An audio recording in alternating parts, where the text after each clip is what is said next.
Hello, beautiful souls, and welcome to my channel. Hello, dear viewers. Get ready to expand your horizons as we delve into Professor Mamlock play.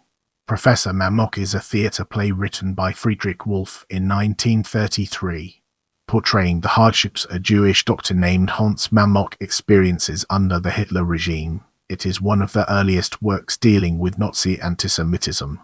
Now, let's dig deeper into characters and unveil the hidden treasures it holds within. Thumberpreiterth Berlin premiere of Professor Mamlock, with Walter Frank carrying sign in the title role. Hebel Theatre, 9 January. Professor Hans Mamlock, a renowned Jewish surgeon and a decorated World War I veteran, holds conservative political views. Ellen Mamlock, the professor's non-Jewish wife, holds right-wing views. Rolf Mamlock, the professor's son, a committed communist. Ruth Mamlock, the professor's daughter, holds right-wing views. Dr. Friedrich Carlson, attending physician who supervises Mamlock's staff in the clinic and his longtime friend. Dr. Hirsch, a Jewish physician in the clinic. Dr. Helpich, a physician in the clinic, holds right-wing views. Dr. Inge Roth, a female physician in the clinic and a member of the Nazi Party. Nurse Hedwig, the clinic's nurse. Simon, a Jewish medic in the clinic. Werner Seidel, editor of a liberal newspaper, undergoing an operation in the clinic. Ernst, a communist, Rolf's friend. In the next phase, we'll be immersing ourselves in the realm of ACTI and exploring its real-world applications. Before the May 1932 elections, in Mamlock's clinic, the personnel and patients in the clinic discuss the political situation. Ruth and Helpich support Adolf Hitler, while Hirsch and Seidel believe his rise to power will lead to war. Mamlock arrives and forbids conversation about politics in the institute. Now let's shift our focus to Act II and embark on an intellectual exploration of its various dimensions. 28 February 1933. Mamlock's house. Rolf claims the Nazis staged the Reichstag fire after a heated argument with his father, who disapproves of his political stance. Rolf must move out of the residence. Simon arrives and announces that the SA are searching the clinic for non-Aryan doctors. The government decrees that all communists, pacifists, Jews and other opponents of the new regime will be banned from practicing medicine and holding other offices. Ruth declares she will not be willing to work under a Jew. Helpich leads the clinic to join the SS. Prepare yourself for an eye-opening discussion on Act II in the upcoming portion of this video. April 1933. Mamlock's house. Mamlock is not allowed to enter his clinic by law while his daughter Ruth is attacked at school. Ruth and Ellen realize that their early, idealistic support of the Nazis was misguided. When Mamlock attempts to talk with Helpich, who now runs the institute, he encounters a group of SA men who molest him. He returns home a broken man, carrying a yellow badge. Welcome to the next segment, where we explore Act IV and its significance in our journey. The next day, in the clinic, a new government decree lifts the working ban from all veterans of the First World War. Mamlock and Hirsch return to the clinic. There, Helpich announces that all non-Aryans who are not subject to the decree will be dismissed. Simon loses his work. Mamlock is revolted by this and demands justice. He organizes a petition in which he calls upon the government to treat all citizens equally. Helpich is enraged and demands from all other personnel to sign an affidavit according to which Mamlock is guilty of various crimes. Mamlock is shocked to see that they all agree to do so except Rolf, who rejects her Nazi convictions. He realizes that his friends have abandoned him. Exasperated and despaired, Mamlock tells Inge that she and his son should fight for a better future. Then, he commits suicide. Get ready to uncover the mysteries surrounding writing as we navigate its intriguing terrain. Wolf wrote Professor Mamlock shortly after the Reichstag fire forced him to leave Germany for exile in France. He intended his work to be staged by Gustav von Wommenheim's theatre group Trupp 1931. He completed Professor Mamlock while vacating in Oldenburg. The playwright later told that he conceived the play on the very day after the fire, when many of his friends called him, blaming him of being a communist and a sympathizer of those who set the parliament aflame. Consequently, they severed all contacts with him. While the character of Mamlock bears resemblance to the author himself, a Jewish doctor married to a non-Jewish wife, there was a real man named Professor Hans Mamlock, 12 April 1875, Hoshman, 11 November 1940, New York, who was a prominent dentist in Germany before the Nazi takeover. He emigrated to the United States, arriving 3 days after the opening of Professor Mamlock in New York in April 1937. Although he claimed that the play was based on his life, it is unknown whether Wolf was inspired by him. Wolf's earliest version of the play, a 1934 type machine manuscript titled Dr. Mamlock's Ausweg, Einschusspiel aus Deutschland 1934 von Friedrich Wolf, portrayed also internal Jewish issues. For example, 2 rich Jewish bankers were indifferent to the plight of a Jewish street peddler harassed by the SA, and the medic Simon became a Zionist and tried to convince Mamlock to emigrate to the British Mandate of Palestine.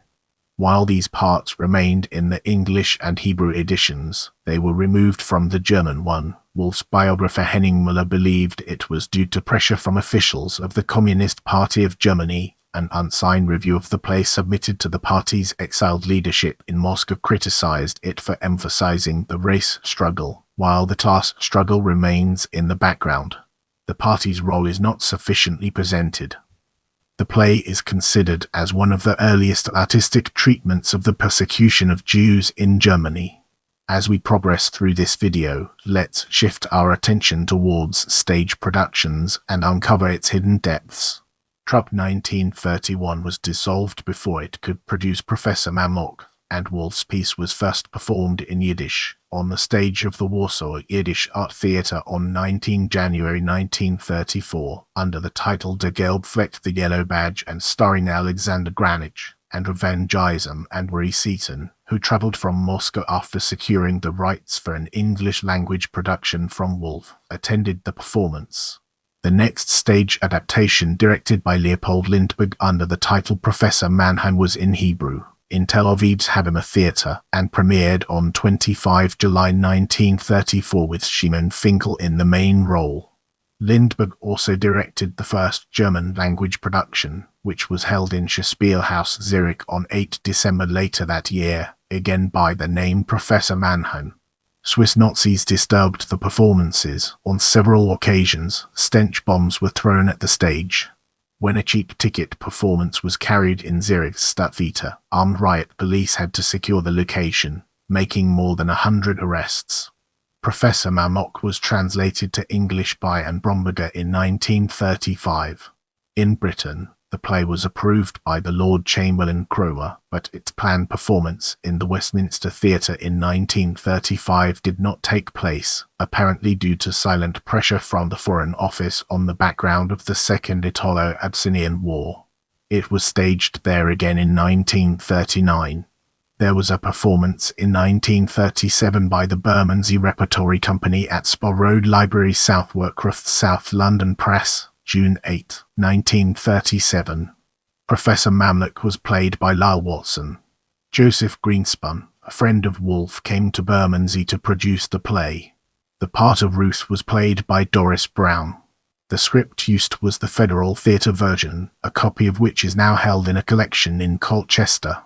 The English-language version of the play, organised by Federal Theatre Project's Jewish Theatre Unit and starring Joseph Anthony as Rolf, eventually premiered in New York's Experimental Theatre on 13 April 1937, where it ran for 76 performances. In New York, it was attended by some 45,750 people. The New York Times reviewer Brooks Atkinson wrote, "The production reminds us the persecution of Jews in Germany cannot be effectively represented in theatre, as it may be too great a topic for ordinary make-believe craftsmanship, and this is a theme not for conventional playmakers." In Sweden, which banned explicit anti-fascist works due its neutrality and fears from the right-wing press reaction, Professor Mamlock was the only such play allowed to be performed. Between 1935 and 1943, it was also staged in theaters in Tokyo, Moscow, Amsterdam, Paris, Madrid, Johannesburg, Basel, Oslo, Shanghai, Chongqing and other cities, being viewed by millions. It was the first ever foreign play to be performed in Kazakhstan, where it was produced during the Second World War. After the end of the war, the drama had its German premiere in Berlin's Hebel Theatre on 9 January 1946, starring Walter Frank. In 1947, a production was staged by the City Theatre of Landsberg am Lech. Wolf was awarded the National Prize of East Germany's second degree on 25 August 1949 for writing Professor Mamlock, and the play was entered into the country's schools curriculum. With that being said, let's now move on to adaptations. In 1938, Herbert Rappaport directed the first screen adaptation of Professor Mamlock, filmed in the Soviet Union by the Lenfilm Studio. It starred Semyon Mayinsky in the title role. A radio drama based on the play was broadcast on Berliner Rundfunk when Wolf worked there as a director. It was aired on 8 November 1945 and had many reruns. In 1961, the author's son Konrad Wolf directed a second film based on the play, made in East Germany, with Wolfgang Heinz as Mamlock. Between 1963 and 1965, Czechoslovak composer Ladislav Houellebecq authored an opera inspired by the theatre piece by the same title. In the upcoming section, we'll be dissecting interpretation and exploring its intricate connections to our topic. Peter Borland commented that the play portrayed the slow, belated transformation of Mamlock from an apolitical person who refuses to acknowledge the reality of the Nazi rule and who keeps having faith in the state to a man who realizes the severity of the situation, after enduring countless humiliations. When Mamlock understands that his faith in law and order is misplaced, it is too late. Wolf contrasted the doctor with his son, the active communist Rolf, who urges to resist the new regime by all means, although his father refuses to listen. Rolf's political convictions reflected Wolf's ideology, and Professor Mamlock had an unambiguous political agenda. The play was, unfortunately, also filled with gratuitous leftist propaganda that added nothing to the drama. John Rodden defined it as a committed communist work. When it was taught in East German schools, the teachers were instructed to stress out the lame resistance to the rise of Hitler by the Weimar Republic and neutral, liberal humanist professors such as Mamlock. As noted by Manuel Gerloff, the character of Mamlock embodied the humanist bourgeois. Wolf himself wrote that he aimed the play at our country's 12 million Mamluks, the little middle-class intellectuals, and claimed that the apolitical, lethargic conduct of those not only allowed the Nazis to maintain power, but led them to it in the first place. According to Gerloff, while using the Jewish environment as a setting, Wolf's play targeted the German conservative worldview as a whole. This was also evidenced by the additional title of the play's edition printed in Zurich at 1935, Dr. Mamlock's Ausweg. Tragedie der westlichen Demokratie, Dr. Mamlock's Way Out. A tragedy of Western democracy. Share this video with your friends and spread the knowledge.